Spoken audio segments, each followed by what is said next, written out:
And I forgot to mention this too. If you're outside these nodes, use your mouse wheel and you can scroll in. So there's the image that it created, guys. I mean, and I did nothing other than to input the prompt, random and not that specific, honestly. And look what it produced. Hey everybody, welcome back to my channel. Thanks for stopping by. Everything will be in the description below. Let's go. All right, so the first thing you're going to want to do is go over to GitHub's ComfyUI page. Again, link in the description. This is how the workflow is going to work. You can read all that you want here, but what we're going to do is just scroll down to the bottom to where it says installing, and in Windows, which we're in Windows today, it's going to give you a direct link to ComfyUI. But what you want to do first is this link right here is download and install 7-zip. I'll also leave an individual link to 7-zip on the description of this video, but there's a link here. So download and install that. Then you're going to head right back over there to the same section here where it says a link to download. You're going to download that. We're just going to download it and we're going to hit save. Okay.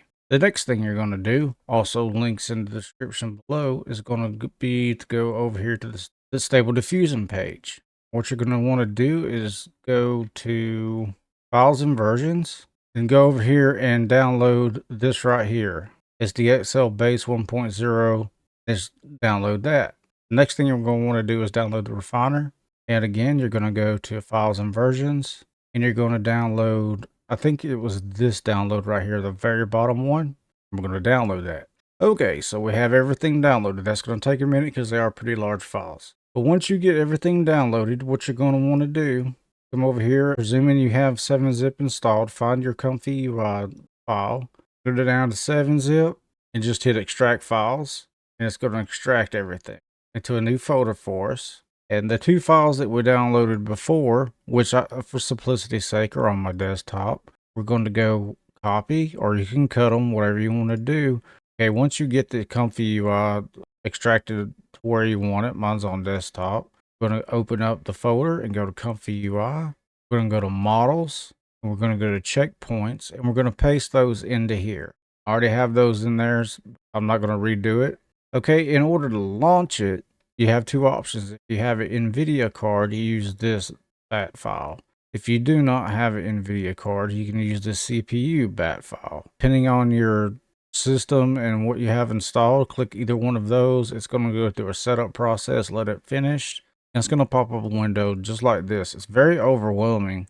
Trust me, I don't like node-based workflows. DaVinci Resolve really throws me off. I just can't learn the node-based stuff, but we're going to roll with it. You know, we're going to try to learn. So up at the top right here, you're probably not going to have that right there.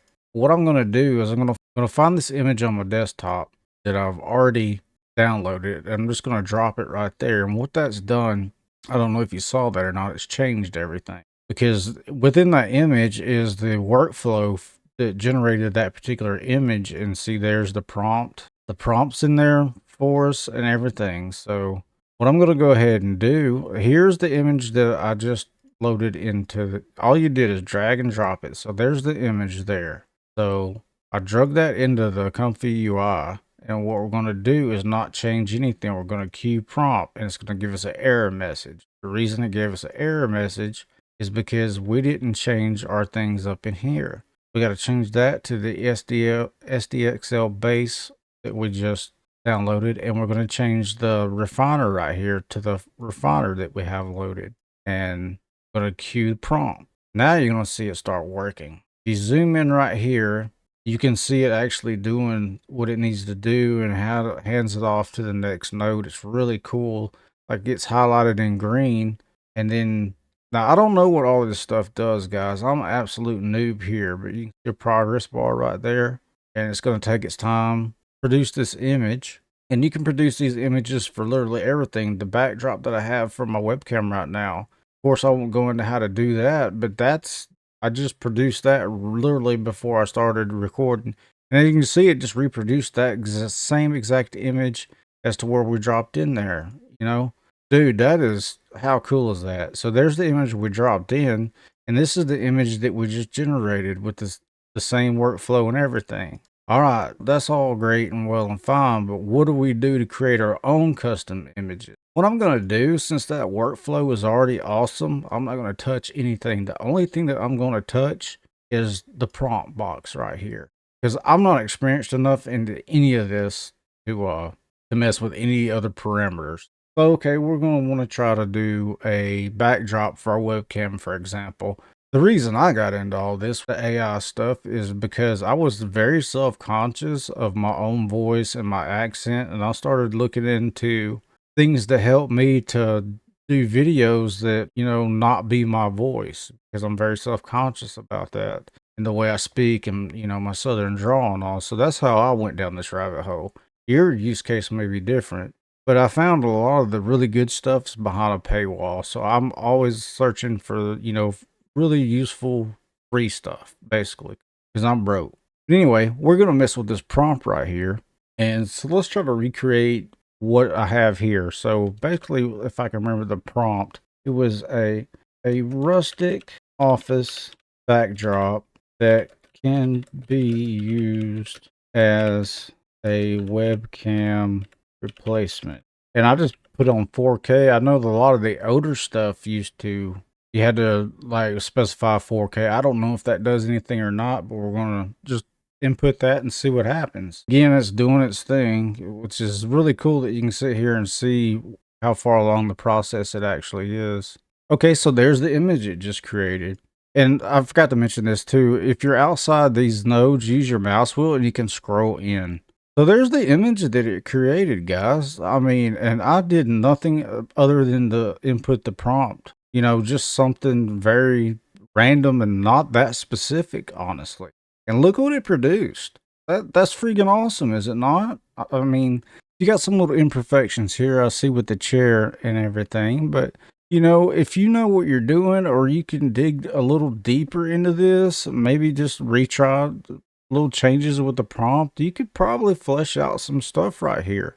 But that's an awesome little backdrop. So what I'm going to do is go over here on my OBS, and I'm going to change that to that image. How cool is that? And another thing that's very important, you can save these files with this menu right here. But let me show you what ComfyUI does. This is going to be running in the background. That's the file. But if you go over here in your ComfyUI folder and you go over here to output, there's all the images that I've created just by playing around with the prompts.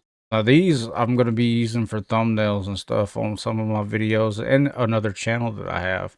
But I don't remember what prompt I used to create this specific image, but that is impressive. So you don't really have to be an expert at this kind of stuff to produce some really cool result. Those are really cool images. Just by changing that text prompt, that's all I did. I didn't do anything else. Now, this is a prompt that I had copied off of another website. I think it was Midjourney or something, and it spit this image out, and it didn't look like the image that I copied the prompt from, but that's definitely something you can do. But yeah, guys, I thought I'd pass that along. To me, it's really cool stuff. That's a really cool image, except for right there.